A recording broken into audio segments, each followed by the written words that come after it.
sudden, unstoppable,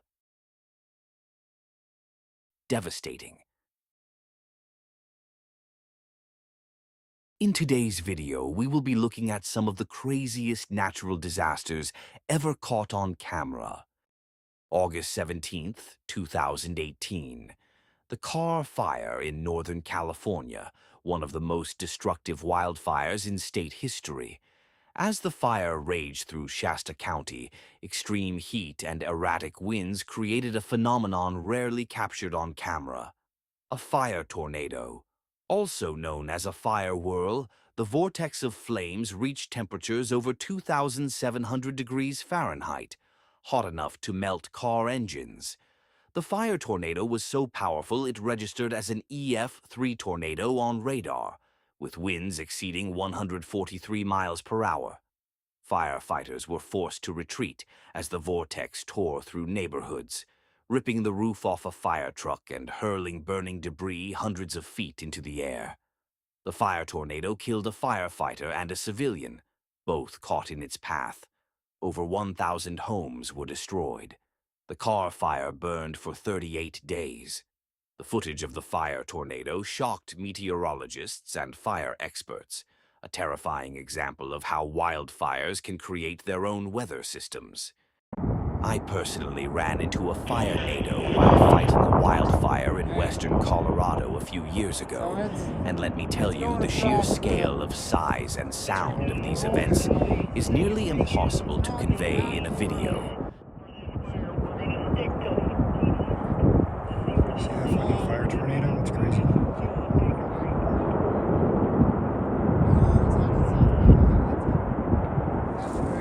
February 17th, 2016.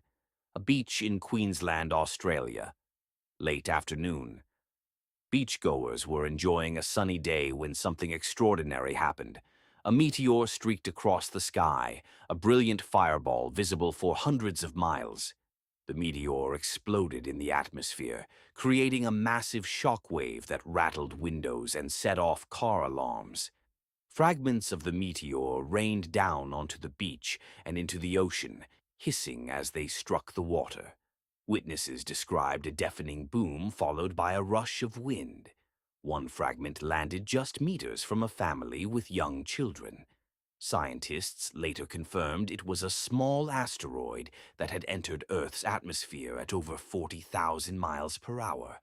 The footage captured by beachgoers went viral, a reminder that Earth is constantly bombarded by space debris.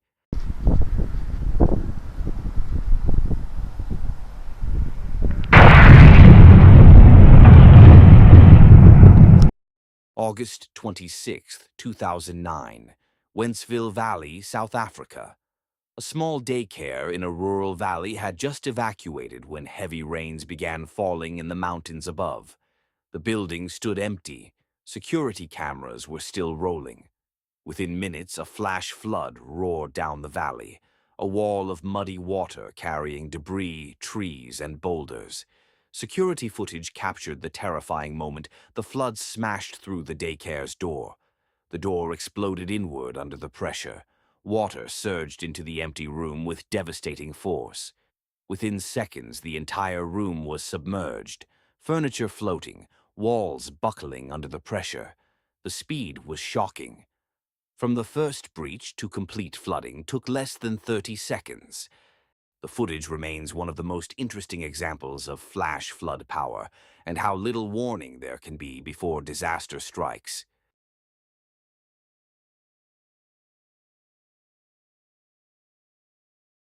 March 2025. Northern Oman, a normally arid desert region. A group of onlookers had gathered near a dry wadi, a riverbed that remains empty most of the year. Upstream, torrential rains had begun falling in the mountains. No one at the wadi knew what was coming. Suddenly, a wall of water appeared, roaring down the canyon at incredible speed. The onlookers ran for their lives as the flash flood surged toward them, churning with mud, rocks, and debris. Some barely made it to higher ground. Others were caught in the current and swept downstream. Within seconds, the dry riverbed transformed into a raging torrent, demonstrating the deadly speed of desert flash floods. Several people were killed, dozens more were injured. The footage spread across social media, a stark warning about the dangers of standing near dry riverbeds during storms.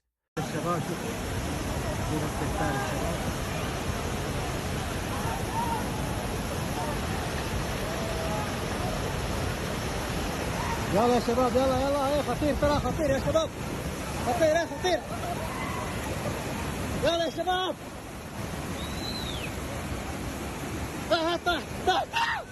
May 18th, 1980, Skamania County, Washington. Mount St. Helens, once considered one of America's most beautiful volcanoes, had been showing signs of unrest for weeks. Earthquakes rattled the region. A massive bulge formed on the mountain's north face as magma pushed upward. At 8:32 a.m., a magnitude 5.1 earthquake triggered a catastrophic landslide, the largest in recorded history. The entire north face of the mountain collapsed and slid into Spirit Lake below. With the pressure released, the volcano exploded laterally, blasting sideways across the landscape at 300 miles per hour. A pyroclastic density current obliterated everything within a 230-square-mile blast zone, flattening forests, vaporizing lakes, and incinerating everything in its path. The eruption column rose 80,000 feet into the atmosphere, covering eastern Washington in darkness. 57 people were killed, including volcanologist David Johnston, who was monitoring the volcano from an observation post. His last radio transmission, "Vancouver, Vancouver, this is it." The eruption removed 1,300 feet from the summit and fundamentally changed how scientists monitor volcanoes. December 26, 2004. Boxing Day. A 9.1 magnitude earthquake struck off the coast of Sumatra, Indonesia, one of the most powerful earthquakes ever recorded. The undersea megathrust earthquake displaced an estimated 30 cubic kilometers of water, triggering a tsunami with waves reaching up to 100 feet high. The city of Banda Aceh was closest to the epicenter. Waves arrived in just 20 minutes, instantly killing more than 100,000 people. Thailand was next. An hour and a half later, waves traveling 500 miles per hour slammed into coastal provinces. Tourists and locals were caught completely unaware, swept away by walls of water. Sri Lanka, India, and the Maldives were devastated. Even East Africa, 5,000 miles away, recorded fatalities 8 hours later. At least 230,000 people were killed across 14 countries. It remains the deadliest tsunami in recorded history. The disaster exposed a brutal truth. There was no early warning system in the Indian Ocean. Thousands could have been saved. In the aftermath, the Indian Ocean Tsunami Warning System was established, a legacy written in tragedy.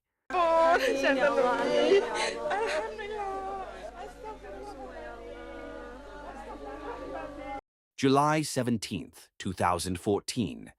Maoxian County in Sichuan Province, China. A mountain road wound through the steep terrain, cars traveling through what seemed like an ordinary afternoon. Then, without warning, the mountainside above the road began to collapse. Dashcam footage from a vehicle captured the terrifying moment. Massive boulders came crashing down onto the road. The rocks traveled at shocking speeds, some weighing several tons, slamming into the pavement and vehicles below. Drivers scrambled from their cars. One man dove into a roadside gutter, narrowly avoiding being crushed as boulders bounced overhead.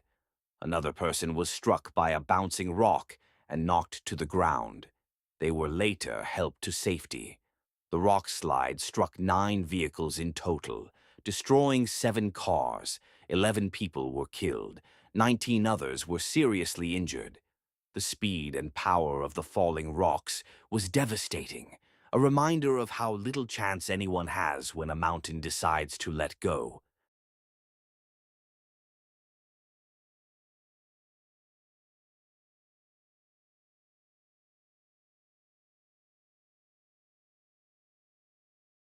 February 2026.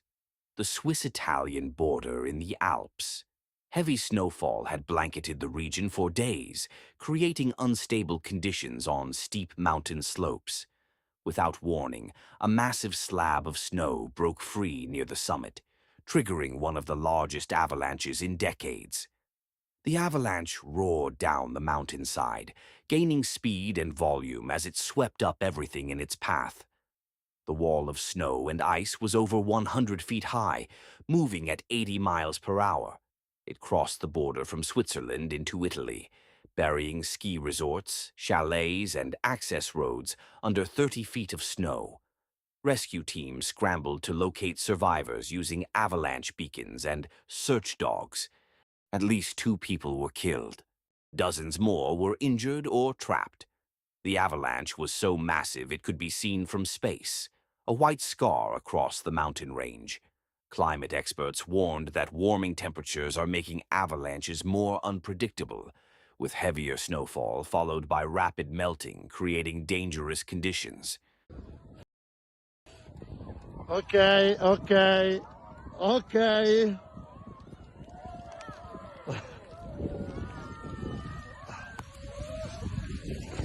If you enjoyed this video, please give us a like and subscribe for more incredible disaster content. April 14th, 2010.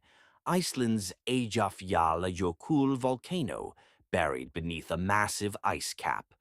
The volcano had been rumbling for weeks. On March 20th, a small eruption began on the volcano's eastern flank. But on April 14th, everything changed. The eruption entered a second phase, this time at the summit crater beneath 3 kilometers of glacial ice. As the magma met the ice, explosive interactions sent fine glass-rich ash over 8 kilometers into the atmosphere. The ash was so fine it stayed suspended in the air for days, carried by the jet stream directly over Europe. Within 24 hours, about 20 countries closed their airspace to commercial jet traffic. Over 300 airports shut down. It became the largest air travel shutdown since World War II. Approximately 10 million travelers were stranded, not just in Europe, but across the world. Why the massive shutdown? Volcanic ash can clog jet engines, causing them to stall mid-flight. The eruption lasted until June 2010, though disruptions continued for weeks as the ash cloud drifted unpredictably. The eruption exposed a critical weakness. Aviation had no clear standards for safe ash levels in the atmosphere. In the aftermath, new guidelines were established, a legacy of the volcano with the unpronounceable name. August 29, 2005, New Orleans, Louisiana. Hurricane Katrina made landfall as a Category 3 storm with sustained winds of 125 miles per hour and a storm surge forecast to reach 28 feet. New Orleans Mayor Ray Nagin ordered the first-ever mandatory evacuation of the city. About 80% of residents fled, but 150,000 people remained. As Katrina passed, the city initially seemed to have survived. Then the levees failed. Flood walls and levees catastrophically collapsed throughout the metro area. More than 50 breaches in the first 24 hours. Water from Lake Pontchartrain poured into the city. By August 31st, 80% of New Orleans was underwater. Some neighborhoods were submerged under 20 feet of water. Survivors climbed onto roofs. Some chopped their way out of attics with sledgehammers.